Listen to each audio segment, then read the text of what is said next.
Satipatthana. Okay, now today I will continue the Satipatthana.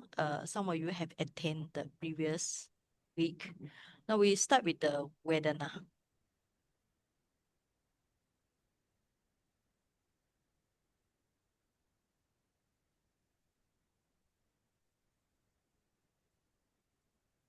Right?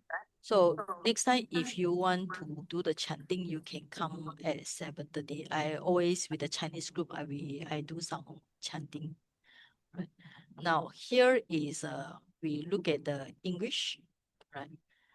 So before we look at English, let's look at the Pali first. Okay, Vedana. Vedana is feeling. Now the word contemplation, we actually in Pali call anupassana.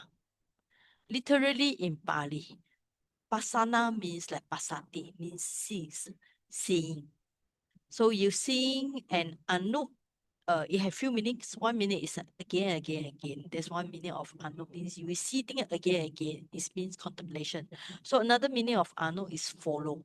When you see something, you just don't stop at seeing, but you follow deeper, try to understand the phenomena. Right. Now, for example, like how you contemplate the feeling as feeling. Why you say the word feeling is feeling? Because in Pali is Vedana Anupasi. Anupasi is contemplation of feeling in the feeling. So Vedana Su is in the feeling or as a feeling.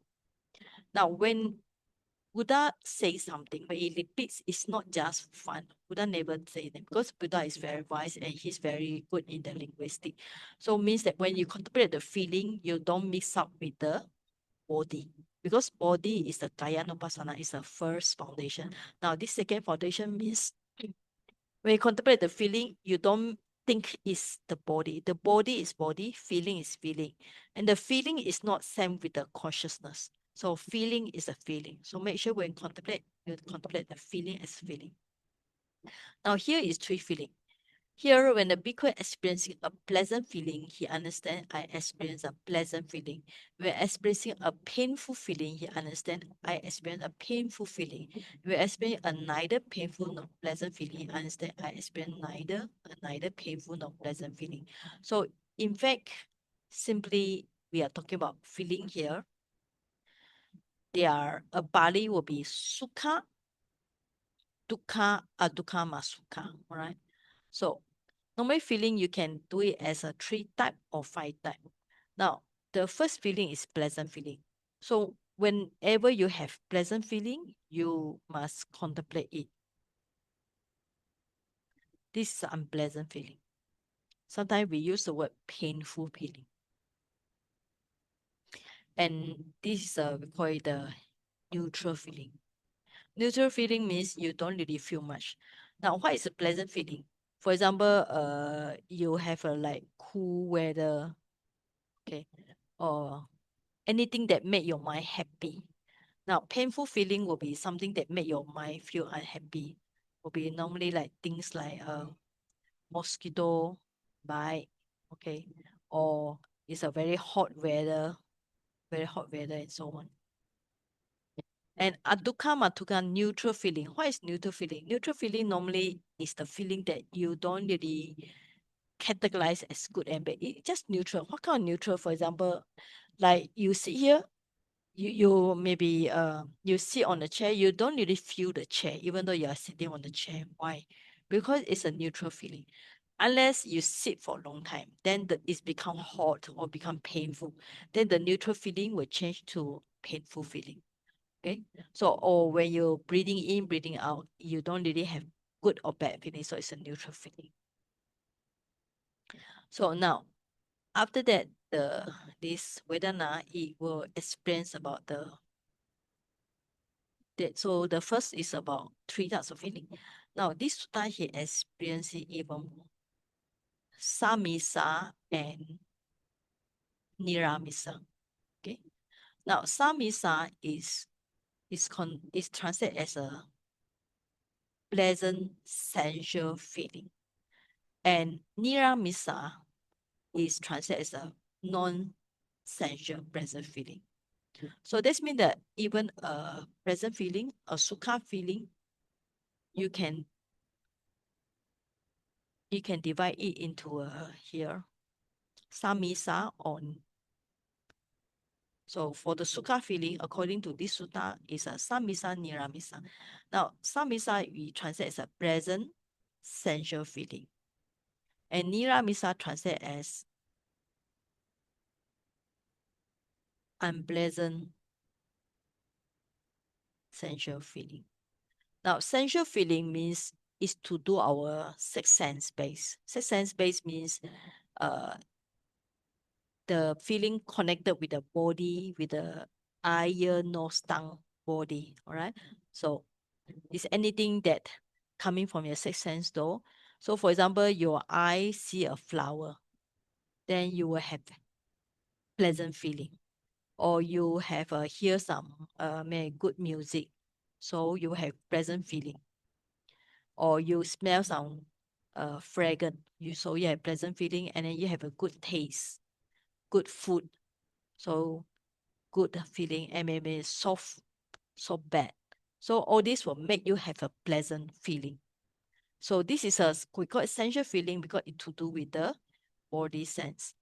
Now, unpleasant sensual feeling is something to do with bad thing. For example, your eyes see a shit, and then you hear a very loud, disturbing music, or when you smell something very not fragrant, something very nasty smell. Instead of good food, maybe you buy a very hard food, untaste, not tasteful food. And then the bed maybe or the cushion or whatever is very hard to sit. Okay. So we will have unpleasant feeling. So you can see the feeling can be pleasant, unpleasant, depends on sense or object. But same with this sutta, it actually beside all this feeling, you also can have the painful sensual feeling or painful non-sensual feeling. And also neither painful nor sensual feeling, or neither painful nor pleasant feeling to do with sensual feeling or non-sensual feeling. So that's mean that for each feeling here, all right. So for each feeling here, on these three types here, so for these three types of feeling, you can divide it into either like just now, into something with the sensual or non-sensual. For all this style of feeling, whether pleasant feeling, unpleasant, neutral feeling, you can divide to sensual or non-sensual. Now, sensual feeling is normally connected with the body, right? So because we need to experience the thing by the body. Now, non-sensual feeling is nothing to do with body. It's much more on the spiritual side or more on the sometimes to do with the mental side. You can take it like this way, right? So what is unpleasant bodily sensual feeling? So whenever you sit on the hot bed or a mosquito bite you, so we call it unpleasant sensual feeling. What is unpleasant non-sensual feeling, right? Maybe you can think about something that made you very sad. So it's nothing to do with body. It's much more on the mental side. You might think about sad news, or you think about something happened in the past, or you feel very disappointed. So all these are unpleasant, non-sensual, because it's nothing to do with the body. It's much more on the mental side. Or sometimes we can have unpleasant to do with the spiritual kind of feeling, because like you don't get the result you want in meditation. All right. So we call it unpleasant, non-sensual, which means either spiritual or mental feeling. Okay. So up to this point, are you clear about this point? Anybody want to ask question? Yes, I do. Okay, clear. All right. So it's very Uh, easy. Yes. Okay. Thank you. Sukha feeling or dukkha feeling or upekha feeling, pleasant, unpleasant, neutral, can divide to sensual or non-sensual. That's why. Okay. So three times these two, so you will have six type of feeling, right? So sometimes you have three side, five type, or even we have six type. So feeling is actually, we have different category. It depends on how we contemplate. But anyway, basically the basically is according to this four foundation mindfulness, we just need to know is it the sukha or dukkha or adukkha sukha. Either is a very basic. When you have pleasant feeling, you must know. When you have painful feeling, you must know. When you have non-painful feeling, neither painful nor pleasant feeling, that's mean upeka feeling, you will know. But not that.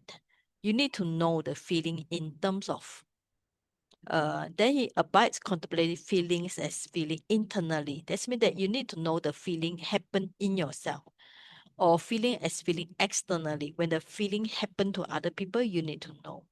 So you need to know both internally and externally. So you need to contemplate the arising phenomena. So that's mean that you need to know what caused this kind of feeling to appear. Like say suddenly you have a happy feeling. Why is it? What's the cause? What's the condition? So after that, when that feeling disappear, you also need to know what is the cause that when the cause is not there. So you need to know it disappear also. And he abides contemplating both arising and vanishing phenomena. And the mindfulness that there is feeling. That's a feeling means that he only see it's a feeling. It's nothing to do with I or my. It's just a phenomenon by itself. That is why he said necessary for knowledge. So if you want to practice vipassana well, you must practice until you know there's a feeling. So when you contemplate vipassana, you don't contemplate as I'm feeling good, I'm feeling not good. You just contemplate as it is like painful, itchy, cool weather, or happy feeling, sad feeling, not sad feeling, or tired feeling. So just contemplate the feeling as feeling. Then he is abide independently, not clinging to anything in the world. All right. So he will not have clinging to any feeling. Not the word here depends to means that the mind and matter. So that's our word. So the next one is Chittanupassana. I think most of you heard this big term, Chittanupassana. So actually it's very easy. Chitta is the mind. So Anupassana is contemplation of mind. So how you know? So in Pali actually it's actually interesting with the Saraga and Vitaraga. So it's a one pair here. Saraga is Sa is with, Raga is greed. So Saraga means with greed. Vitaraga means without greed or free from greed. Sadosa means with anger, with hatred. Vidadosa means without anger, without hatred.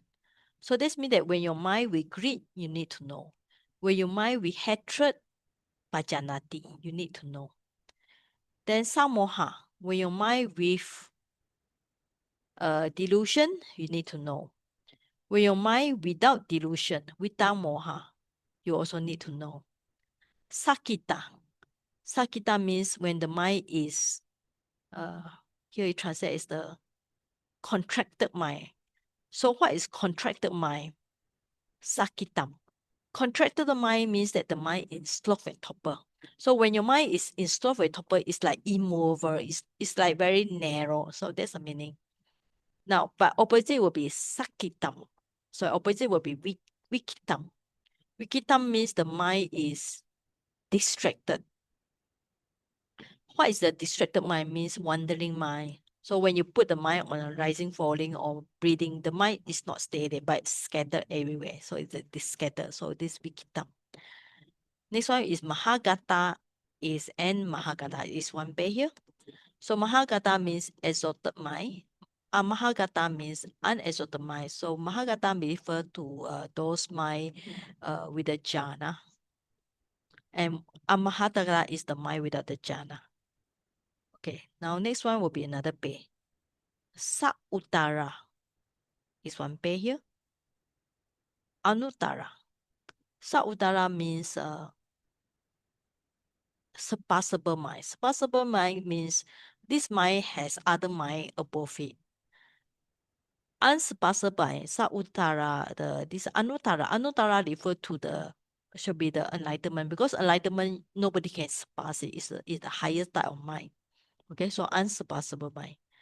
Now Samahita is concentrated mind. So when you have concentration, it's called samahita. So when your mind in concentration, you also need to know. Asamahita, when your mind does not have concentration, unconcentrated mind, you also need to know. Vimuttam is liberated mind, means liberated from defilement. And avimuttam is unlimited, unliberated mind, means that the mind has no, is obsessed by defilements like greed, hatred, or with the sloth torpor, or with the five hindrances. So all types of mind we need to know. Okay. So in fact, we call it this is 16 types of mind.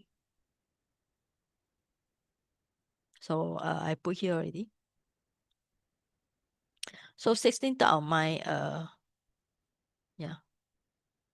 So surpassed mind sometimes is a sense sphere. So unsurpassed mind, it can be fine material, also immaterial. So anyway, all these are in jhana. More to do with the jhana. But unsurpassed mind, we also can take it as lokotara enlightenment is also can. All right. So anyway, there are 16 types of mind. So in brief, whatever you do when you have greed mind or hatred mind or deluded mind or contracted mind or distracted mind, we need to know.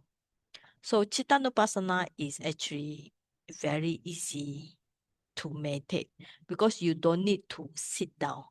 As long as you awake, you can practice this. That's why in some of the meditation center, they don't, nowadays the approach is not to force the meditator to sit 1 hour or to stand 1 hour. They let the mind go to garden, walk around and just observe what happened to the mind.